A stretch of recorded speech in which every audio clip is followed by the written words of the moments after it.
In homes, offices, hospitals, schools, and government systems, Windows is arguably the most popular operating system today.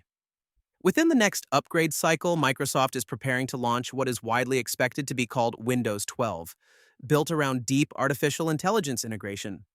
But buried beneath the productivity promises and AI branding is a feature that has already triggered alarm among security researchers, privacy advocates, and even software developers. The feature quietly captures what's on your screen as you work, browse, message, and shop. It then stores those moments so an AI can search them later. This feature is called Windows Recall. Bill Gates isn't running Microsoft day to day anymore. He hasn't been for years. But his name is inseparable from Windows itself. When privacy researchers, developers, and Microsoft's own ecosystem start pushing back against the direction Windows is heading, it becomes a legacy problem, not just a feature problem, and that's what this video will unpack.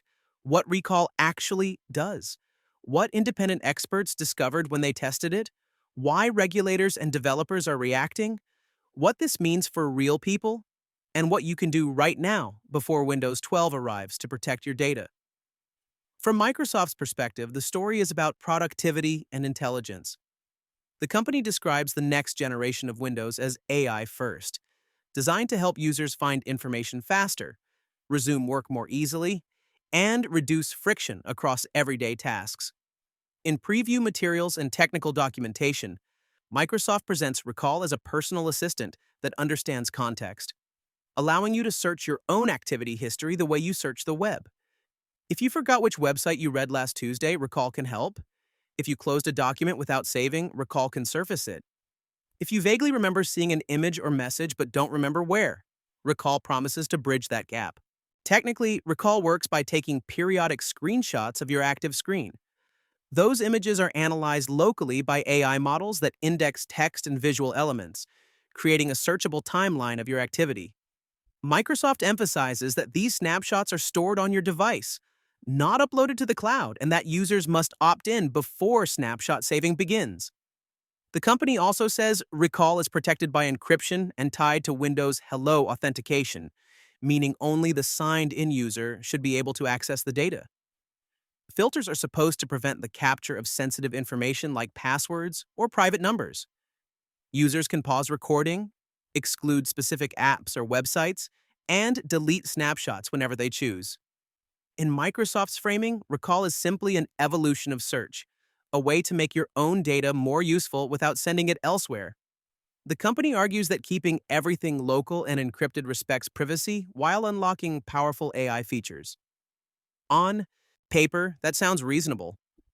But in practice, independent testing revealed a much more complicated picture. When security researchers and technology journalists began examining Recall closely, they focused on one core question: what actually gets captured and how safely is it stored? Their findings were unsettling. Recall doesn't just log app names, timestamps, or vague activity markers. It captures full screenshots, literal images of exactly what was visible on your screen at a given moment.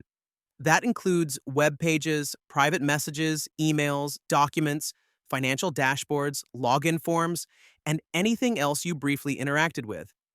In effect, it creates a visual diary of your digital life, indexed so an AI system can search it later. In controlled tests conducted by journalists and independent researchers, Recall was shown to sometimes capture sensitive information before its filters could intervene. Even when filters were present and enabled, they weren't instantaneous. There was often a gap, a fraction of a second, where information appeared on screen and was captured before being recognized as sensitive. That matters because encryption only protects data in two states: when it's being transmitted and when it's stored. Recall captures information before either of those protections exists. The moment data is rendered on your screen, before it's encrypted again or cleared, Recall can see it. In other words, Recall doesn't break encryption. It records what encryption never sees. Tests demonstrated that if a credit card number, bank balance, password field, or private message briefly appeared on screen, it could be stored in the Recall database. Even as Microsoft improved filtering mechanisms, they remained imperfect. Timing mattered, context mattered, and edge cases slipped through. Microsoft is correct that recall data is stored locally, but local storage doesn't mean low risk. A searchable archive containing weeks or months of screenshots becomes one of the most valuable data targets on a device. If malware gains sufficient privileges, something that happens far more often than people assume, that archive becomes accessible in a single place, offering far more insight than isolated files ever could. Local doesn't mean harmless, it means concentrated. Many users assume physical access is the main risk. I don't let strangers touch my computer, they think.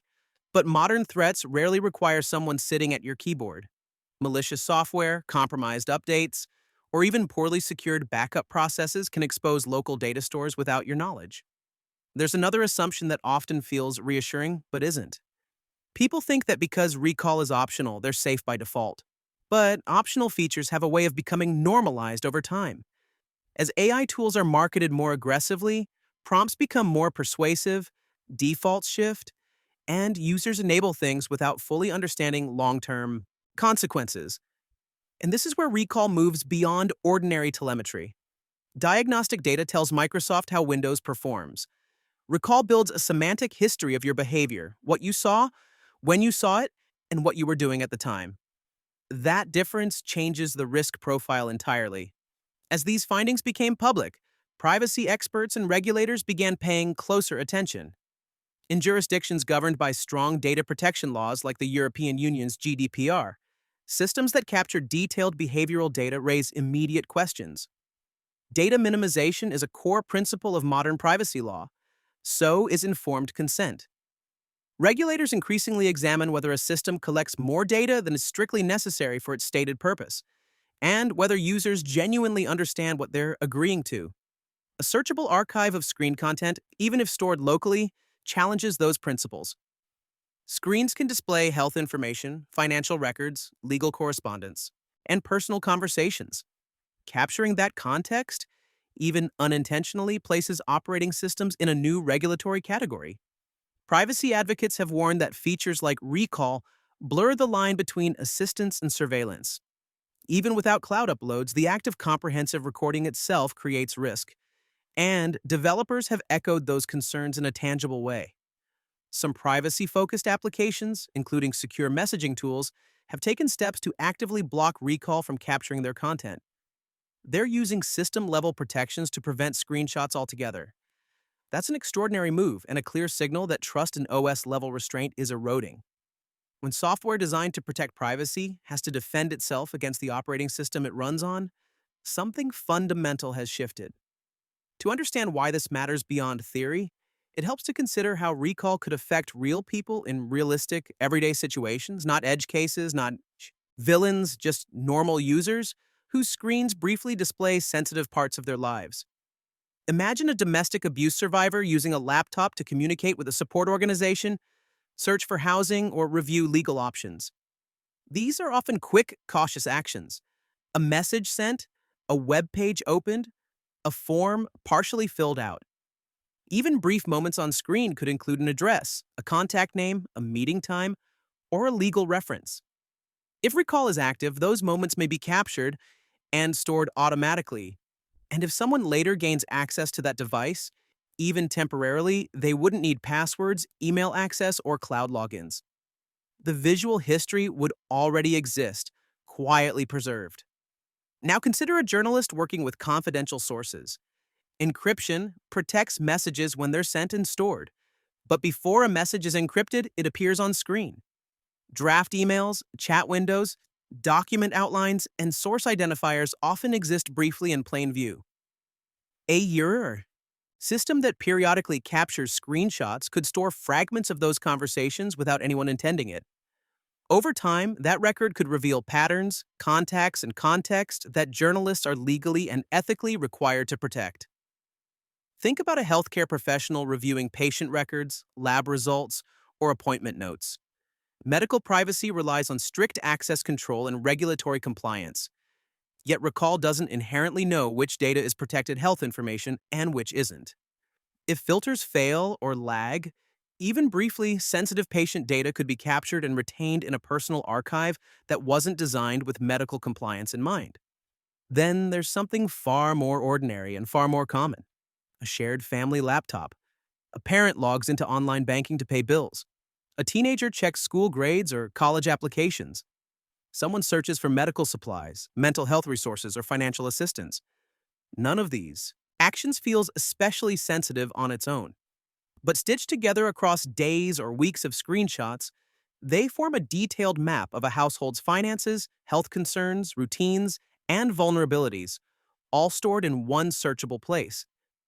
This is the core issue. The risk isn't just what recall captures in any single moment, it's the aggregation of context over time. A system that remembers everything, even imperfectly, can reveal far more about a person than any one piece of data ever could. Microsoft has responded to criticism. After early backlash, the company made significant changes. Recall is no longer enabled by default. Snapshot data is encrypted.